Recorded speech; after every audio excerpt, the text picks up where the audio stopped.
Hello everyone, Overlord collab is finally here, and let me show you guys how to build Albedo. So Albedo in Langrisser is a tank. The three factions she's in is Dark Faction, Heroes of Time, and Tensei Reincarnation. Let's compare both of her class at level 70 max stats. Guardian Overseer is an infantry class. It's a little bit weaker than Dark Knight, but Dark Knight, the problem is that Dark Knight is a demon, so you will be countered by holy classes. So for PvE, I recommend using the Dark Knight because you probably won't get countered by any holy classes. If you are doing PvP such as Apex and stuff, you don't want to build bold classes because you do need to build them with Mastery Stone as well. That's quite a lot of resources. But if you do have them, congratulations. If you don't, I suggest just building one class will be good enough. Just go back to what I was just saying. Apex wise, there's too many holy classes that can counter you, and as the tank you're the one taking the hits, so I will recommend using the infantry class. Even though, like you can see, that Dark Knight has much higher attack, but it does not matter when it comes to her attack. All she needs is defense. And now let's take a look at the talent. Okay, talent, Guardian Overseer. When there are allies within 2 blocks, damage taken minus 10, 15, 20, 25, 3 stars, 4 stars, and 5 stars, and 6 stars.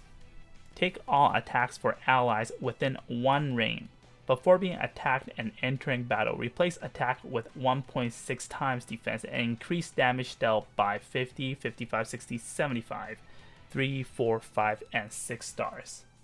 Just like Fargus, the more defense you have, the stronger you are with your attack. Her talent is very easy to trigger because first she's a tank, and having allies within 2 blocks makes the most sense because your guard range would be 2 at the best, which means she should have damage taken minus whatever stars you're at percentage. Bonding, when it comes to collab characters, is always the easiest. All you need to do is max your intimacy to level 25 and then promote. Unlock both classes, Dark Knight and Guardian Overseer, and you will be able to unlock all the bonds. Now let's take a look at her skills. First skill we'll look at is Shield Basher. Cost 2, cooldown 3, range 1, spans single. Physical damage, attacks a single enemy dealing 1-time damage. Inflicts stun before battle, lasts 1 turn. Remember, it's before the battle. Basically, you stun before anything happens. Next skill we have Block, cost 1. Passive, when attacked with a melee attack, 30% chance to reduce physical damage taken by 30%. So this one's really good. This one can stack on top of her talent. So maximum you can minus damage taken by 55% at 6 stars. But do remember this only applies melee attack plus physical damage. Wall of Jericho. Cost 2, cooldown 2, range self, span single. So this is her tanking skill, her guard skill. Active use. Take all attacks for allies within 2 blocks. Defend plus 20%. Chance of being critical hit minus 20%. Last 2 turns. Don't forget that if you don't have this guard up, your guard range is 1 block. With this, it'll be 2 block, and she can block both magic and physical. Attack Intimidate. Cost 2. Passive. At the end of action, attack and intelligence minus 15% to all enemies within 2 blocks. Last 1 turn. So this one is more catered to PvE. PvP not that useful in my opinion. Battle Cry, costs 1, passive. Before attacking, dispels 1 buff from the enemy. Decreases enemies' attack and defense by 10%. Last 1 turn. I honestly don't see her ever equip this skill unless we're building her full offensive, which doesn't make sense. Next we have Black Kite Shield, cost 1, passive. When attacked and entering battle, after battle deal 1 instance of fixed damage. Damage is equal to hero's defense times 1.5. I think this is good for both PvE and PvP. PvE, especially when you fight against those stupid time laws where the timeless trail they only take fixed damage. This one will be good, so you don't have to purposely use Freya or build Freya for that. For PvP, I did mention that she can guard physical and magic, but she cannot counter magic nor 2 range. But for this, at least the 2 range attackers cannot get a free attack. Tenacity. Passive, when attacked, defend plus 5% before combat. Last 1 turn can be stacked. This skill sucks. I wouldn't bother even using it. Okay, finally a very interesting skill. Dark Desire. Cost 2, cooldown 4, range 1, span single. The passive is pretty broken, so for every debuff on this unit after ending action, cooldown -2, which means if there's 2 debuffs or more, the cooldown will reset. And when you use the skill, physical damage attacks a single enemy dealing 1.4 times damage. Before battle, replace attack with 1.6 times defense, so that's same as her talent, and remove up to 3 debuffs from self. For every debuff removed this way, gain 10% damage dealt, and after battle, transfer these debuffs onto the target. So as long as she has 1 debuff, doesn't matter 1 or 3 debuffs, she is going to gain that 10% damage dealt. And whatever debuff you removed is going to transfer to the debuff on the target that you attacked. I think that's really good as a tank, because usually tank needs to be protected by the healer, because the tank is the one taking all the damages, and tanks are especially hard to kill. Therefore, we want to use all sort of debuffs to weaken the tank before we try to kill it. Albedo can cleanse herself, removing 3 debuffs. I think that's really OP. Okay, finally we're at her awakening skills, 3C. I don't even know how the hell you pronounce this, so I actually googled it up and it's still very hard to pronounce. Hermes Trismegistus, whatever, I'm just gonna call it Hermes, make it easier. Anyways, you know what, I'm just gonna call it 3C.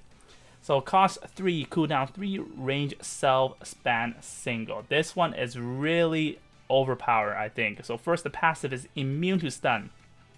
Like, dude, are you serious? Immune to stun, which means you don't even need to bring mass resist, or you don't even need to use your sage ward or whatsoever.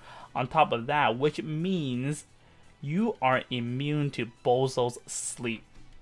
I hope I am wrong, because when it comes to Apex, using Bozo and sleep is my main strategy. And on top of that, recover 20% HP upon taking damage that would otherwise have been fatal, which means she can die twice. Okay, let's look at the active part. Active use, guard all attacks for allies within 2 blocks. So when you have this, you have your guard range in 2 blocks.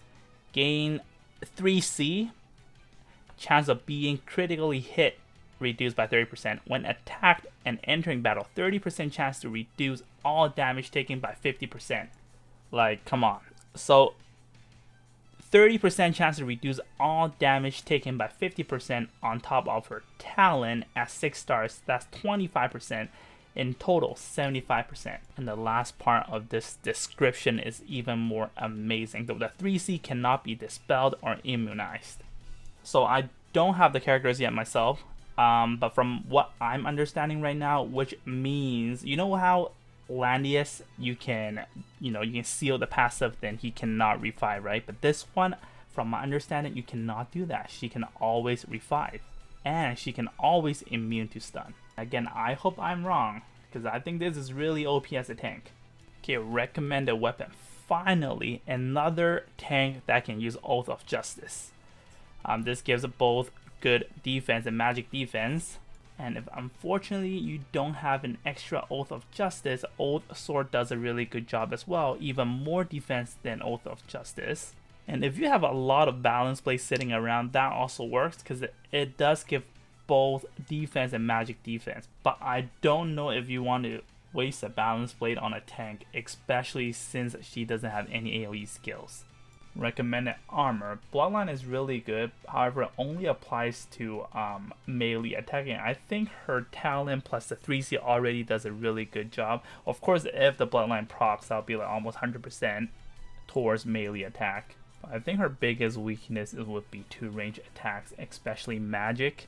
So I think Aeolus would do a really good job to cover that weakness. Next we have Gaia's armor. It's also really good, but unfortunately you can't really convert your defense into attack, so I wouldn't recommend unless you have a lot of these. It does help when it comes to magic damage reduction. Lastly, we have mirror armor. Mirror armor is really good, especially since you're stacking a lot of defense on her, so your mirror armor is going to do a lot of damage before battle. Okay, now we're going to look at the recommended helmet here. Fury of Tyr, I think it's the best. Extra counter damage, extra skill damage, and then it gives you defense plus 10%. Vampire Mask gives the same stats, however I think the effect caters more to PvE, PvP not really. If you don't have the other two helmet, I think these two are also really good choices. Recommend accessories.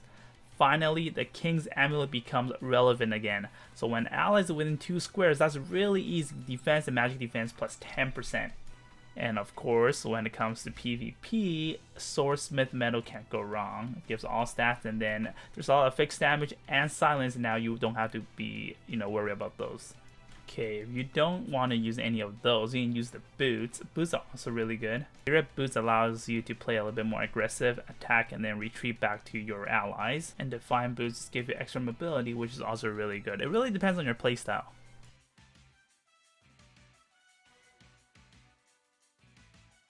Alrighty, let's talk about enchant choices here.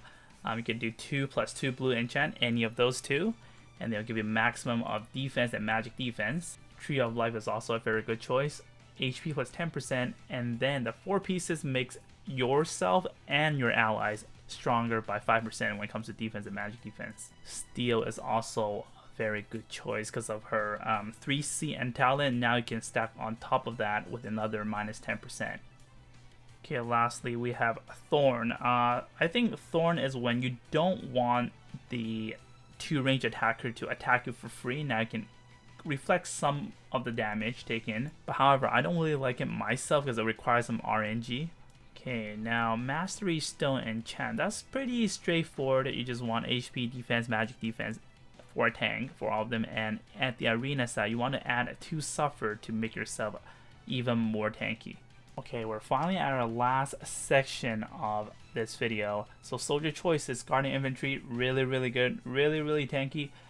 Of course, just don't use it against cavalry and magic focused enemies. Crystal Titan is really good, especially against magic dealer, and at the end of the action you also restore 30% of your soldiers' HP, and this with Thorn you'll reflect even more damage. And then next we have Phalanx, basically one of the best troops for tanks except against infantry and magic. Okay, Princess Guards, this one is really unique. People sleep on these soldiers. They are not bad, but they're very, like I said before, very unique. So let's take a look at the description first. When attacked, soldiers gain +1 range. So that's when attacked, okay? So when you attack does not apply. Attack plus 30% and take 30% less magic damage. This is, I can't say it's perfect for her, but this is really good for her because now she can counter 2 range, and then she also takes 30% less magic damage, which I think is one of her biggest weakness as a tank. Downside is that not a lot of heroes can use this troop, so I don't know if it's worth the investment. You guys be the judge. Alright guys, I hope you guys have a better understanding of how to build this character properly and how to use this character properly. If you guys like this video, don't forget to like, share, and subscribe to my channel. And don't forget to turn on the bell notification and you will get notified when I upload a new video. I'll see you guys in the next video. Bye bye.